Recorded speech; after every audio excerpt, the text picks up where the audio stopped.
자, 오늘은 스타트업 얘기를 좀 해볼게요. 전 스타트업에 관심이 많았는데, 관심만 많았어요. 뭘 한 건 아니고.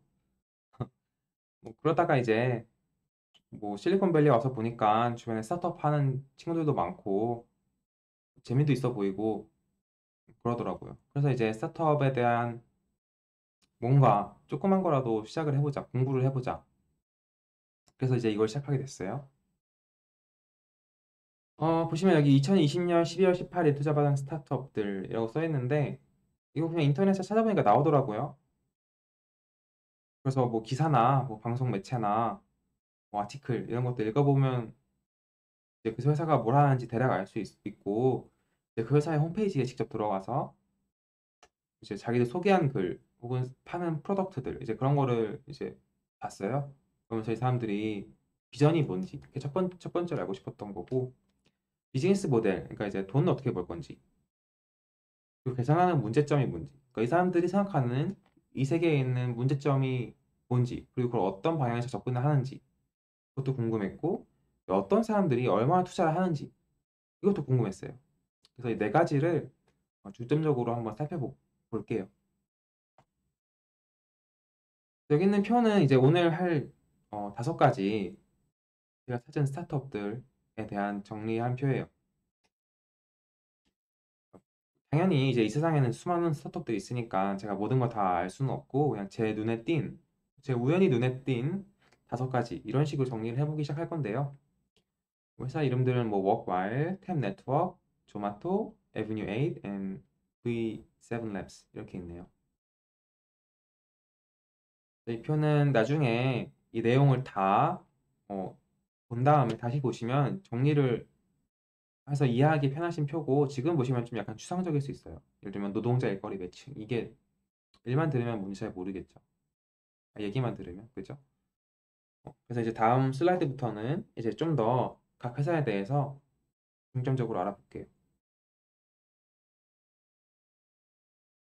처음 회사는 워크와일이에요. 그래서 보시면 왼쪽에 회사를 소개하는 그림 한 장을 걸어놨고 오른쪽에는 아까 말씀드렸던 목표, 비즈니스 모델, 풀고자 하는 문제, 그리고 펀딩은 누가 있는지 이런 식으로 각 항목이 있어요. 근데 이 회사의 그 그러니까 비전을 보시면은 이제 아워리 워커랑 오픈 시프트를 매치해주겠다. 그러니까 쉽게 말하면 시급으로 일하시는 노동자분들이랑 어떤 회사에서 필요로 하는 그 오픈된 직업 포지션을 서로 매치를 해주겠다는 거죠. 근데 그걸 어떻게 하냐면 왼쪽에 보시듯이 폰에서 한다. 그러니까 뭐 우리나라에 제가 알고 있는 것처럼 직업 소개서에 가서 그날 일이 뭐가 있나 보고 뭐 지원해서 거기에 가서 일을 하는 그런 시스템이 아니고 자기가 들고 있는 폰에서 오늘은 어떤 일들이 몇 시부터 몇 시까지 있구나. 이제 그런 식으로 내가 그걸 선택하고 내 일정을 좀 조절할 수 있겠죠. 훨씬 유연하게. 음. 그건 전 좋은 점이라고 생각해요. 그리고 이 사람들이 돈을 버는 건 이제 회사로부터 이제 돈을 받아요. 이 사람들이 지원해서 그 회사에서 일을 할 때마다 어느 정도의 커미션을 받는 거죠. 그 대신에 이걸 지원하는 사람들한테는 돈을 받지 않아요. 그러니까 유저를 많이 늘리고 싶은 그런 생각이 보이고요. 그리고 이 사람들이 풀고자 하는 문제는 사실 예상할 수 있는 문제들이에요. 하이 턴오버 이게 뭐냐면은 그냥 일하러 갔다가 별로야 나 안 할래. 그냥 나오는 거예요. 그만두는 거예요. 그럼 회사 입장에서는 그게 엄청난 손해가 되겠죠. 내가 직접 이 사람을 뽑았는데 일을 안 하고 가버리면 그 사람을 대체할 누군가를 빨리 뽑아야 되는데 그게 막 엄청 쉬운 일도 아니고 시간 낭비, 돈 낭비가 되는 거죠. 회사 입장에서. 그러다 보니까 이제 expendable. 그러니까 이 사람들을 항상 교체하는 입장으로 바라본 거예요. 회사에서는. 내가 아울리 워커를 고용하면 이 사람은 우리 회사 사람으로 본다기보다는 그냥 필요했으니까 지금 불러 쓰고 필요 없으면 이제 그만 쓰는 그런 식으로 바라본 건데 이제 당연히 이건 사회적 문제가 되겠죠. 그래서 이거를 이제 좀 더 롱거텀 인플로이먼트로 바꿔보겠다는 거죠. 그러면은 이걸 일하시는 분 입장에서는 자기 좀 더 스킬셋을 좀 더 깊게 다져나갈 수 있으니까 좋은 거고 회사 입장에서도 좀 잘하는 사람이 안정적으로 계속 일을 해주면 훨씬 좋은 거겠죠. 네. 또 서로 이제 회사랑 노동자가 윈윈할 수 있는 관계를 만들어주는 거가 목표가 되겠고요. 투자는 코슬라 벤처스에서 했네요. 또 다른 회사들도 몇 개 많았는데 다 많아서 적지는 않았어요. 그리고 이 회사가 있는 현재 위치는 이제 투자 단계 위치는 시드예요. 처음 투자 받은 거고 3.5 밀리언 달러를 받았네요. 3.5 밀리언 달러면 1달러가 1,000원이라고 했을 때 35억 정도 되죠. 음. 저는 처음에 이게 많은 건지 적은 건지 감이 없었어요. 그래서 유사한 사례를 찾아봤는데 특히 코슬라 벤처스에서 제가 알고 있는 것 중에 제일 유명한 게 도어대시였어요. 이게 도어대시에 투자하는 회사예요. 또 시드 단계에서 그때 도어대시가 받았던 게 2.4 밀리언. 이것보다 적었죠. 그러니까 이제 뭐 시드머니가 많아서 꼭 좋은 것도 아니고 적어서 꼭 좋은 것도 아니고 적당한 게 좋다고 들었어요. 어쨌든 간에 이제 그 정도 20억에서 30억 정도 사이가 시드머니다라는 게 있고요.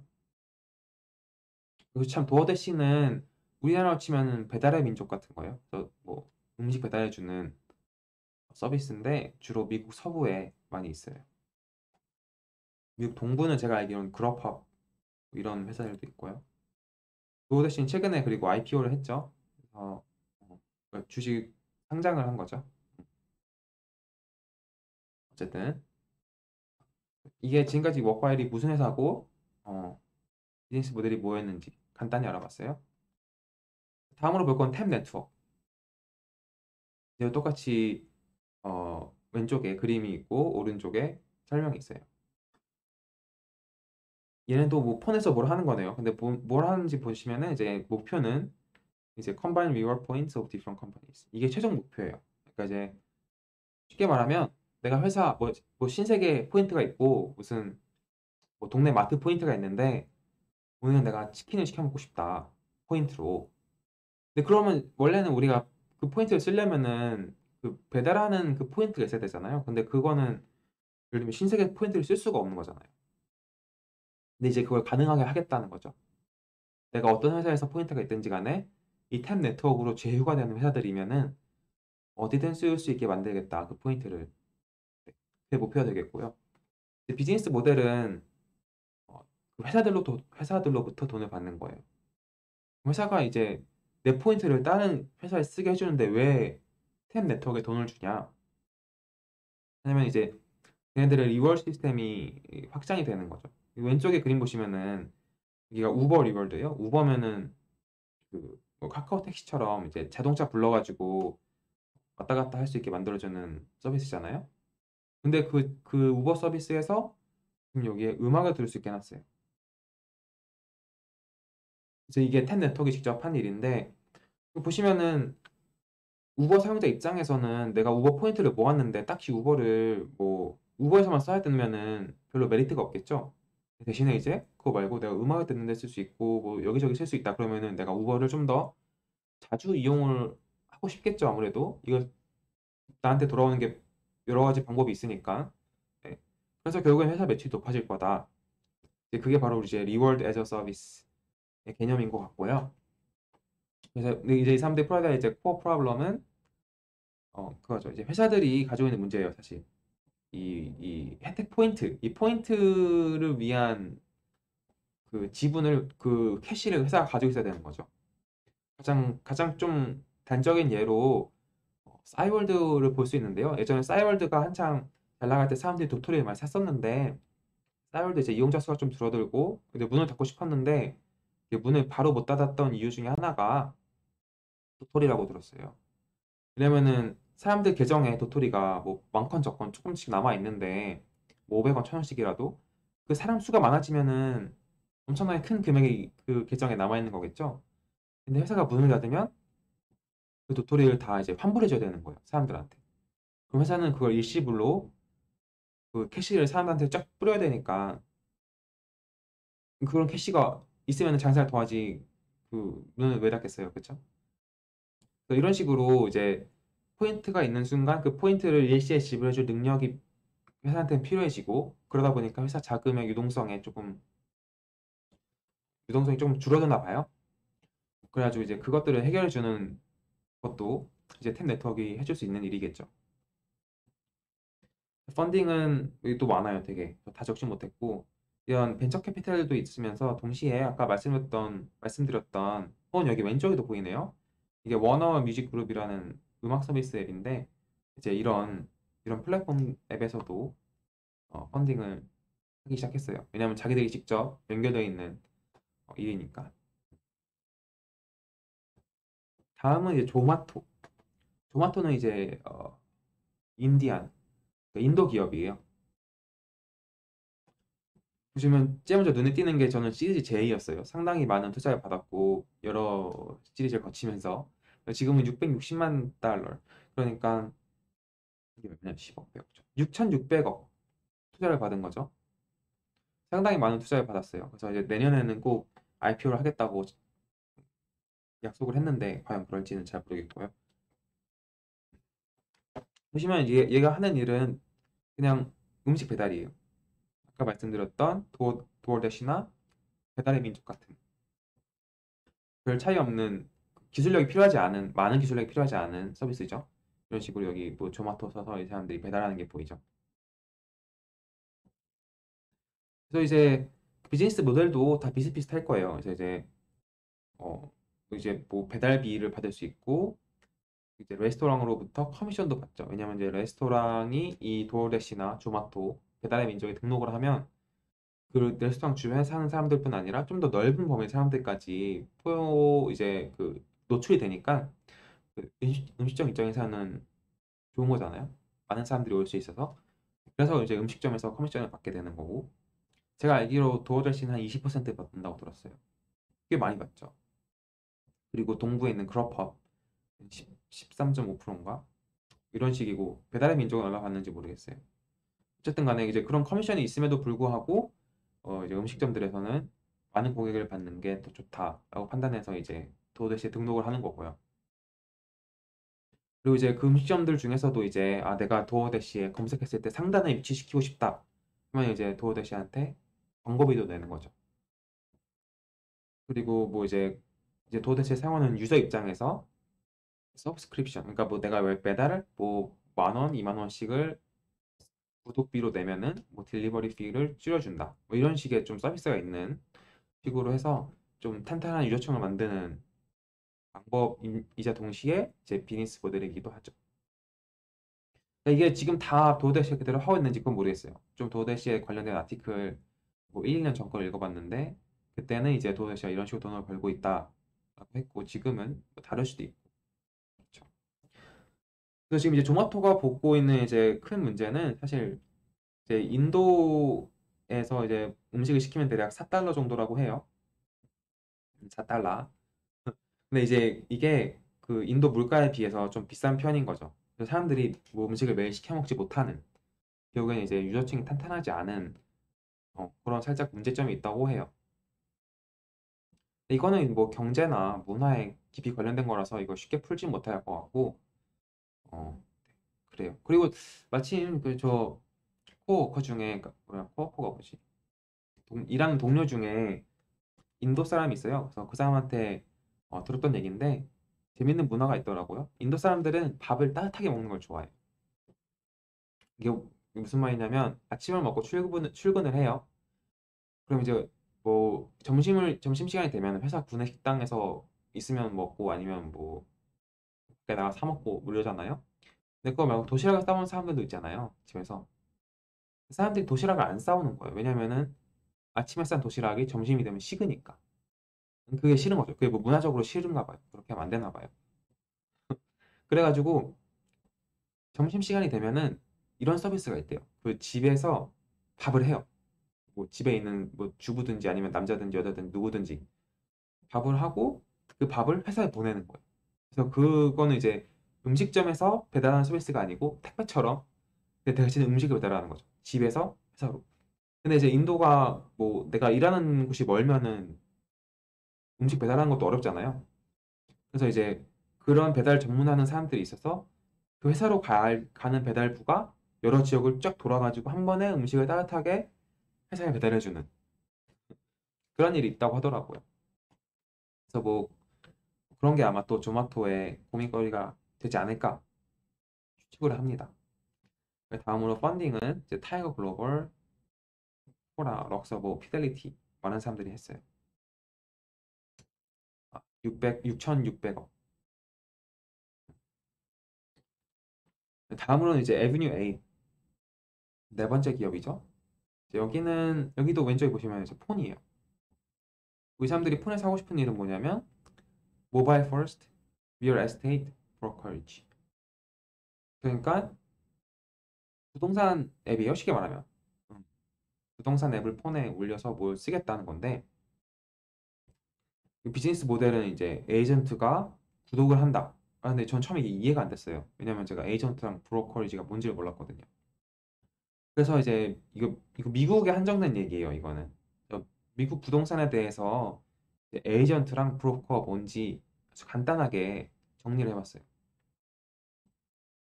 보면 에이전트는 이제 무슨 이쪽 부동산 관련 공부를 한 사람이에요. 그래서 이제 수업도 다 듣고 수업도 다 패스하고 그다음에 관련된 시험을 쳐서 자격증을 받아요. 그럼 이제 에이전트가 될 수 있어요. 근데 이제 에이전트에서 머물지 않고 일을 더 해요. 일 더 하고 공부도 더 하고 좀 더 어려운 자격증을 따요. 그럼 브로커가 되는 거예요. 그래서 이 에이전트랑 브로커의 가장 큰 차이가 뭐냐면은 브로커는 혼자 일할 수 있어요. 왜냐면 자기가 브로커리지라고 해서 에이전시를 만들 수가 있어요. 근데 에이전트는 혼자 일을 못하고 항상 브로커랑 같이 혹은 브로커 밑에서 일을 해야 돼요. 법적으로. 그러다 보니까 이렇게 브로커리지 하나에 여러 명의 에이전트가 있을 수가 있고 우리가 뭐 집을 보러 다니고 그럴 때 보는 사람들은 다 이 에이전트들이에요. 그래서 이 에이전트들이 커스터머들을 만나고 저희 커스터머가 뭐 집을 구매하기로 해서 집을 사면은 그때 나오는 집 가격의 몇 퍼센트 정도를 떼서 커미션으로 받아요, 이 사람들이. 그래서 이제 그 커미션을 이제 브로커랑 에이전트가 나눠 가지는 방식으로 동작을 하고 있었어요. 근데 지금까지는 이제 이 브로커리지라는 게 쉽게 말하면 회사예요, 그냥. 그래서 사무실 있고 책상 있고 컴퓨터 있고 거기에 쭉 사람들 많이 있고 에이전트들이 일하고 있고 이런 상황인 거죠. 근데 이제 그거를 그 회사를 이제 피지컬한 회사를 만드는 게 아니라 이렇게 앱으로 하겠다라는 거예요. 그래서 이게 모바일 퍼스트가 사실은 얘네가 모바일에서 이걸 한 게 처음이에요. 그래서 제가 듣기엔 참 좋아 보였어요. 근데 대신에 이거는 유저를 위한 게 아니에요. 왜냐면은 이거는 이제 에이전트를 위한 거예요.